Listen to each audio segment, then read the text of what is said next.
And welcome to this special edition of Christian World News. A murder in Pakistan strikes a devastating blow to the Christian community. Hello everyone, I'm George Thomas.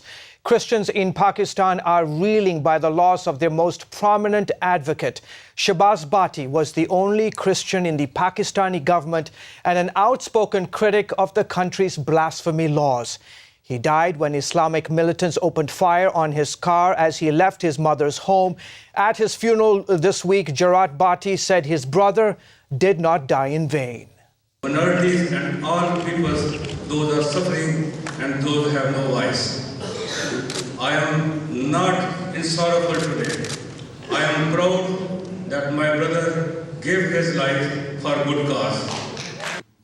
We have a panel of experts here to talk about what this all means for Pakistan's tiny Christian community and the issue of religious freedom. They're joining us by Skype from Egypt is international correspondent Gary Lane, and in our Washington, D.C. bureau, Paul Marshall of the Hudson Institute's Center for Religious Freedom.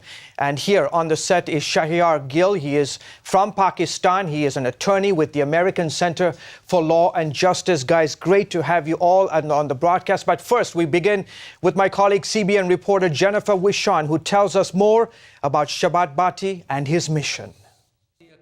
Shahbaz Bhatti had just left his mother's home in Islamabad when radical Islamists wearing shawls surrounded his car and opened fire, riddling it with bullets. His security team was not with him.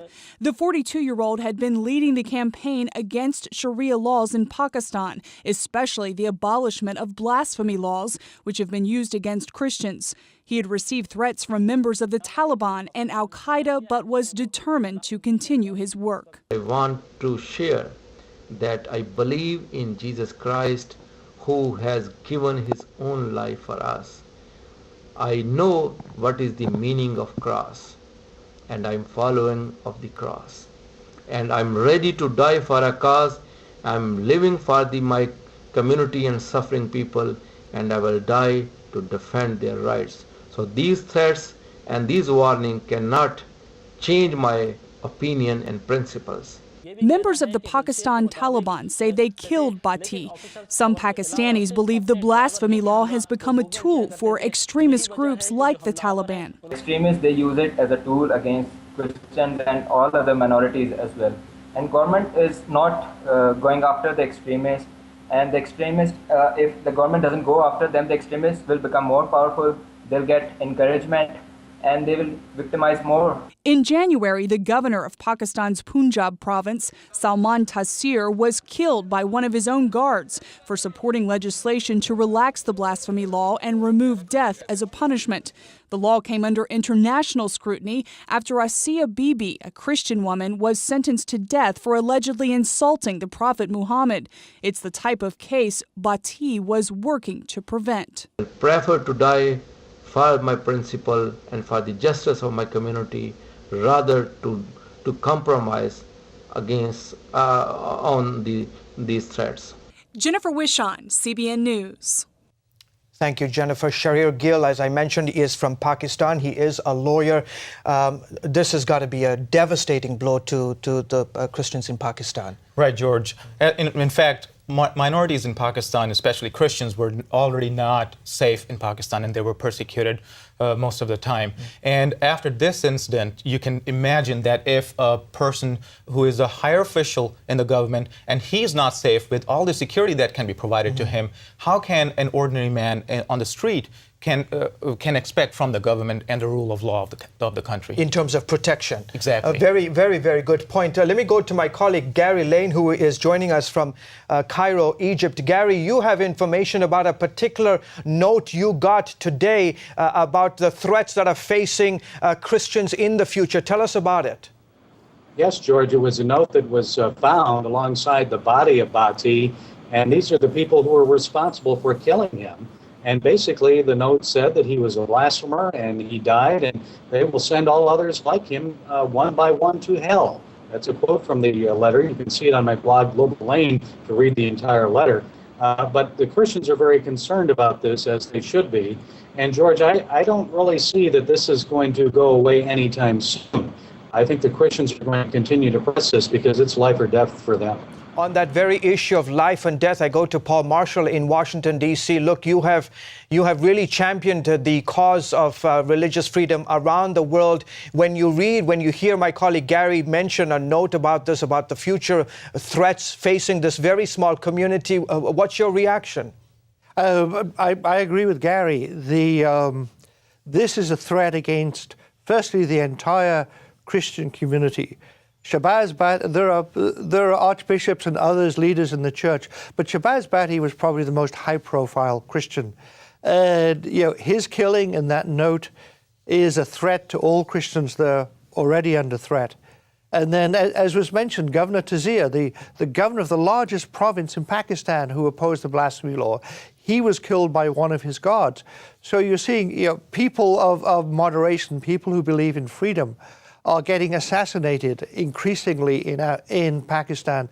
That's a threat to everybody in that country. And gentlemen, we are getting some information that perhaps we have a new person on that list who potentially could be targeted. You see her picture there. Her name is Sherry Rahman. In essence, this was a woman, a very close aide of the former Prime Minister Benazir Bhutto, who in essence, Shahira, correct me if I'm wrong, but in essence, she's the person who thought up of the first idea to bring an amendment against this blasphemy law. Are you surprised that now she is potentially in the crosshairs of the Al-Qaeda radical Islamists? No, George. Actually, it's no surprise that she's the possible next target, because she's a parliamentarian who supported the amendment, the bill. She drafted the bill, and she has actually presented the bill to the parliament, Pakistani parliament, to amend the blasphemy laws. So the people who have been killed, two higher officials who have been killed, they just spoke about the law, and she is the one who actually presented the amendment to the law. Mm-hmm. So I think it's not a surprise that she would be the next target. To Gary Lane, Gary, to folks who perhaps don't understand blasphemy, I mean, what is blasphemy? Can you give us a quick synopsis of those who are living in Pakistan to live under this draconian law of a blasphemy law? What does it mean in the layman's terms possible? Well, it's generally, they're the targets of the blasphemy law, and it's discriminatory against them. There are Christians that are sitting in prison today. It's the 295 law, which was introduced by President Zia in Pakistan back in the mid-80s, 1980s. And there are three sections to it, A, B, and C. Blasphemy against Muhammad, blasphemy against the Quran, and blasphemy against Islam. Of course, blasphemy against Islam is the least offensive, but the most offensive, which is the only part of the three, A, B, and C, that requires execution, is blasphemy against Muhammad. That is subsection C.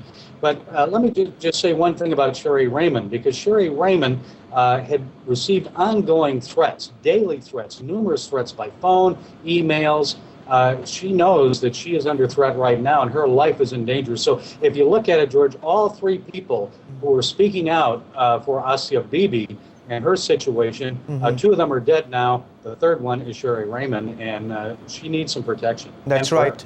That's right, Gary. In fact, some of our supporters are saying to basically get out of the country. To you, Shahira, this law is particularly dangerous because there is this provision to punish. There is this no provision in this law that would punish a false accuser, correct?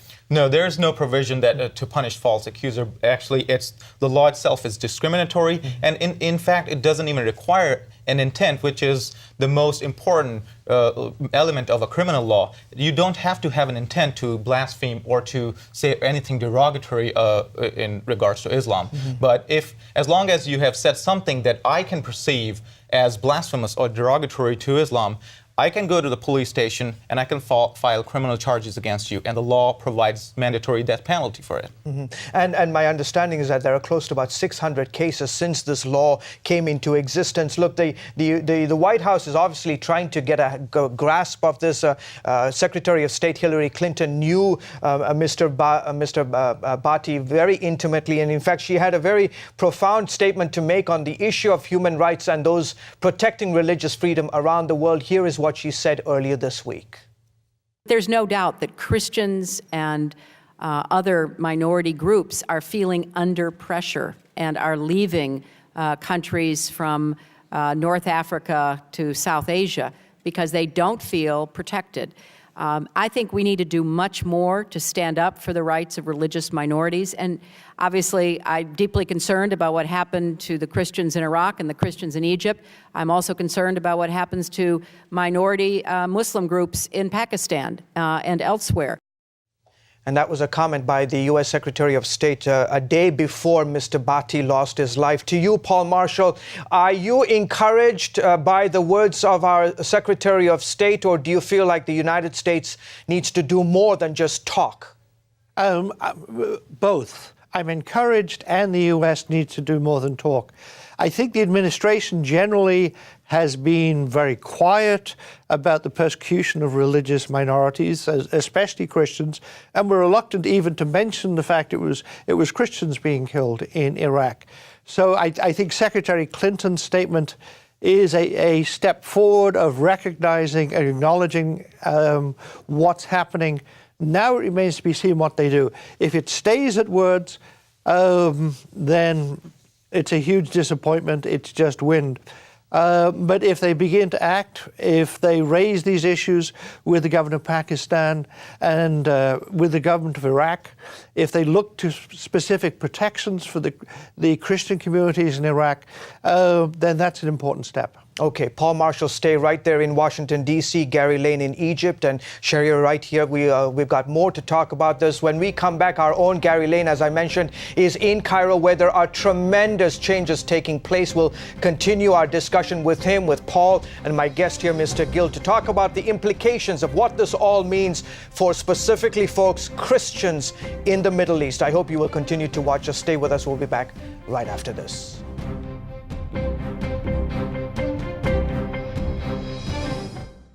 CWNews.org, your constant news source on the World Wide Web. Find daily updates on the global church. Watch the weekly broadcast. 3 former presidents come together to honor the life and ministry. Also available in podcast.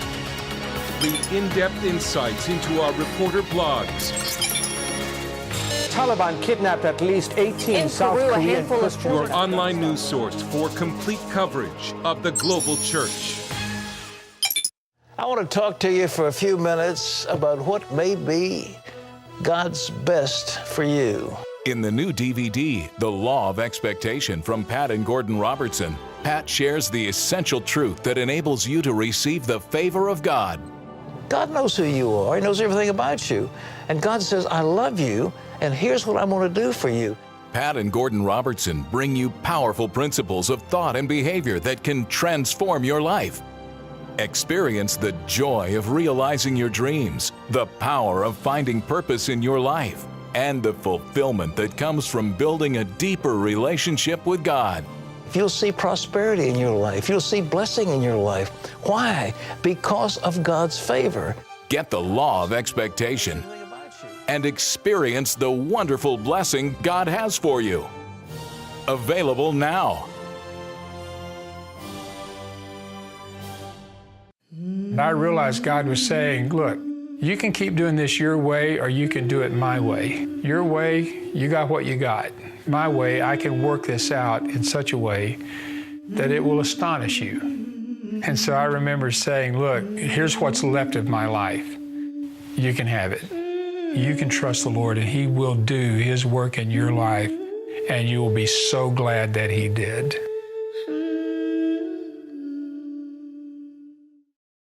The message to all the people in Palestine is that I am hopeful, as we are blessed from God with victory in Egypt, that we are going to be liberated.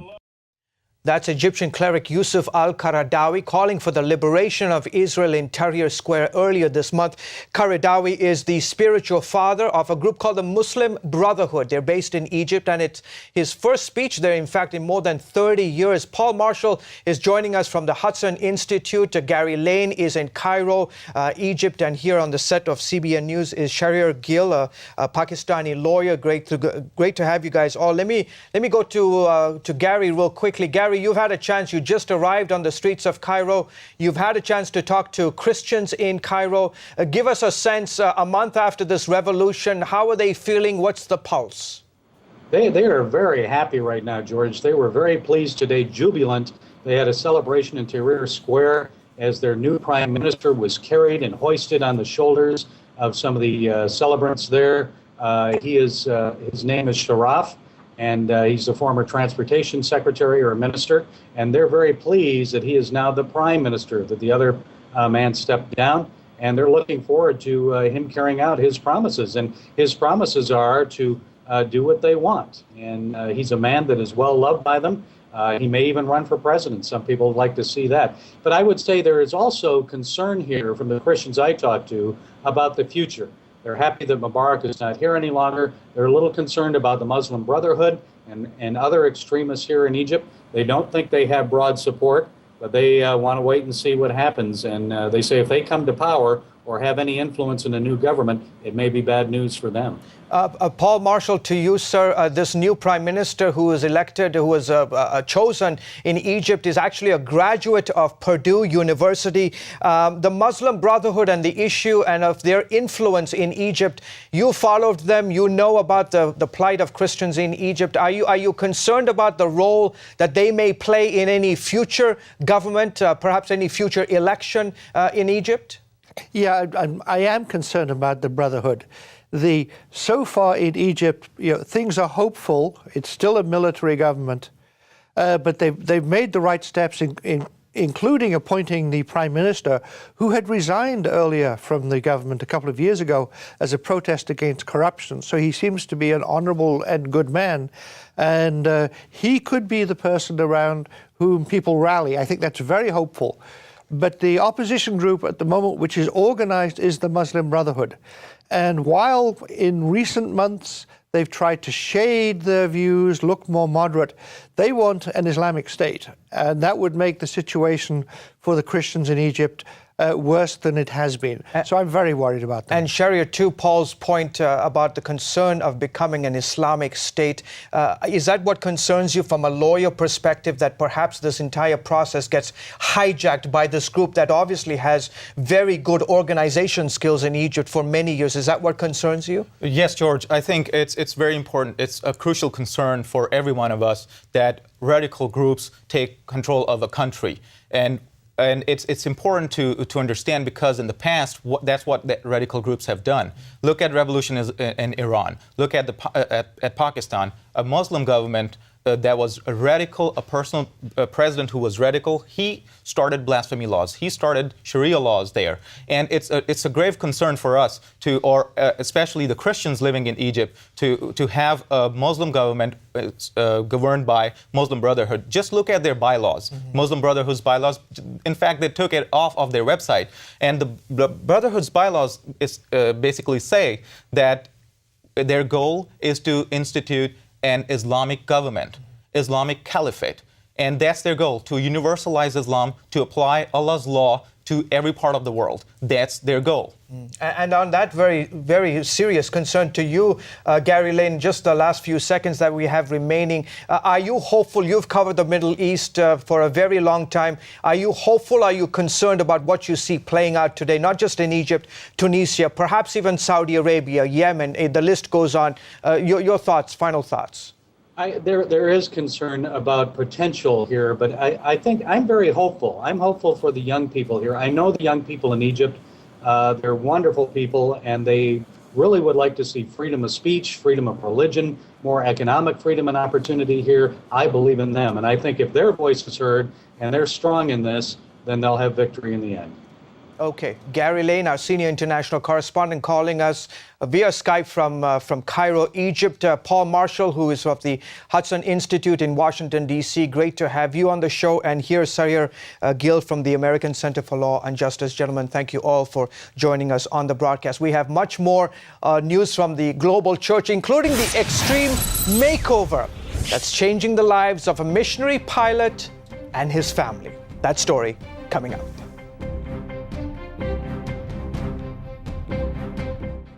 We asked CBN.com users how we could make our website easier to use, and we listened.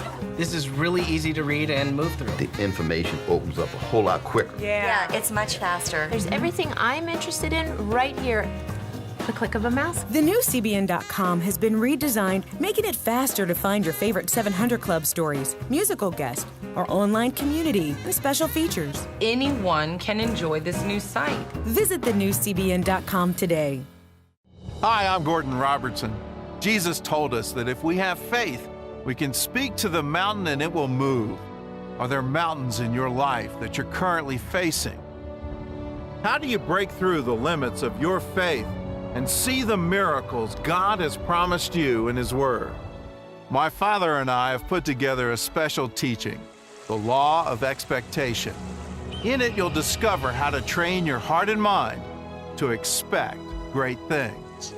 In this latest DVD, The Law of Expectation, Pat and Gordon Robertson bring you powerful principles of thought and behavior that can transform your life. You'll discover the power of expectations in your life, how to break through the limits of your faith, and what it means to agree with God and receive His favor and abundance. Get the Law of Expectation and learn to expect and experience the wonderful blessings God has for you. I was always on the cusp of exploding. So I figured out if I get rid of the wife and the kids, then I can just send them money. Went to the junk drawer, I got the Bible, I'll put the tape in, and I believe that moment, Christ made sense.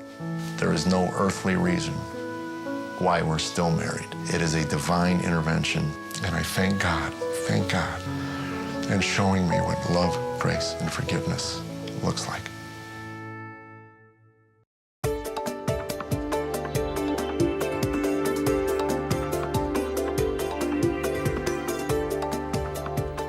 And welcome back to Christian World News. A Christian couple in Britain cannot be foster parents because they believe homosexuality is a sin.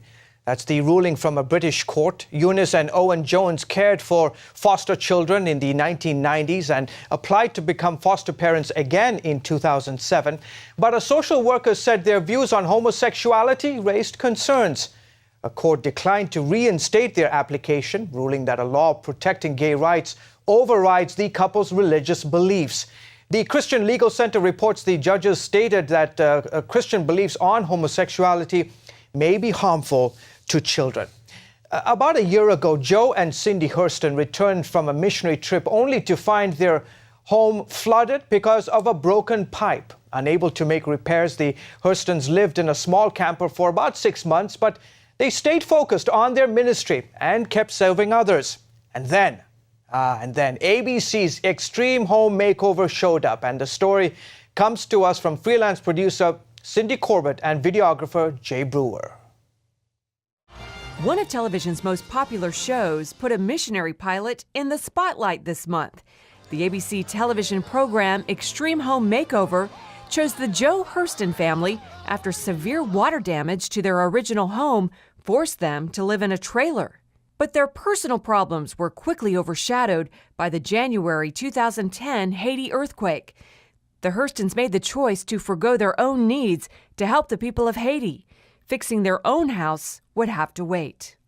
This is the most devastating disaster we've ever seen, and we could do something about it. We speak the language, we know the route, so we focused everything we had to try to help the people in Haiti. And, what carried us through was really keeping our mind on and our heart set on, hearing Jesus say, I was thirsty and you gave me to drink. Bringing life-giving water to disaster victims in Haiti and around the world has been their mission for the past 6 years. An ingenious device has enabled Joe to meet the needs of tens of thousands with just one small airplane. Water is heavy. I fly little airplanes, so I can't carry very much water, couldn't do very much good. But then one day I encountered a remarkable inventor and a dear friend of mine who invented an incredible technology that we have since developed and built into a very powerful portable water purification system. The unit can produce up to 25 gallons of pure water an hour. And so far, Hurston has placed over 700 of these water purification systems in 38 countries. That life-saving work is the reason Extreme Home Makeover, along with 3,000 volunteers, decided to build the Hurstons a brand new home. They tore down the old house and built them a new one, working around the clock for 6 straight days. The show also updated navigational instruments on the Air Mobile Ministry plane, convinced Bank of America to provide a $100,000 grant for the Hurstons' work, and found full college scholarships for the 3 Hurston children, 2 of whom were adopted from Haiti. The outpouring of love and cooperation that we have had has been staggering. It's more than just the material belongings we were given. It is just an incredible force of love, which is empowering us to get back out there in the mission field and share water and share the love of Christ with others. The exposure for the Hurstons in their ministry is opening many new opportunities and reminds them of a Bible promise. I'd like people to know that the Lord is watching them. He sees all the hard work. That's right. He wants to remind us to not grow weary in doing good because He's got a harvest for us in the right time. Wendy Griffith, CBN News. For more great stories on the church around the world, be sure to check out our website at cwnews.org. We'll be back right after this. Let Superbook take your kids on an amazing adventure. Back to the beginning of time. Then God said, "Let there be light." Come explore with Chris. Anything I can do to help? Joy. Where are we? And Gizmo. I am too scared to look. As they experience the wonder of creation. We call this Eden. Encounter temptation. Chris, do not do it! And learn important truths from the Bible. For your gift of $25 or more, you'll receive a special edition of Superbook's newest DVD, In the Beginning, Superbook trading cards, and help fund future Superbook episodes. It's amazing. Give the kids you love a gift they'll watch over and over. Superbook. It's super power for super kids. Daddy? Yeah, buddy. How many nickels are in a dollar? There are 20 nickels in a dollar. How do birds fly? Does milk really make my bones stronger? Yeah. Daddy, when we die, will we go to heaven? Do you have the answer to life's biggest question? Call the 700 Club. We'll help you find answers to the important questions life brings your way. Christian World News, your window to the global church. For stories of revival, Another revival. persecution, Funeral, relatives and fellow Christians mourn his The first country over the international date I'm line. Coach Thomas in Baghdad, and coming up on the broadcast, an exclusive interview. and the impact of Christian leaders. Watch Christian World News. CBN World Reach Office in Indonesia recently invited local partners to participate in Share a Love event. The group went to Taruna Cipayung Orphanage. They spent time with 70 children there, giving them hugs, attention, and showing them a lot of love of God. They also provided them with basic necessities like food, milk, and toiletries. Well, folks, I hope you've enjoyed our broadcast this week. Thank you so much for joining us. Again, I hope you will join us again next week. From all of us here at Christian World News and CBN News, goodbye and God bless.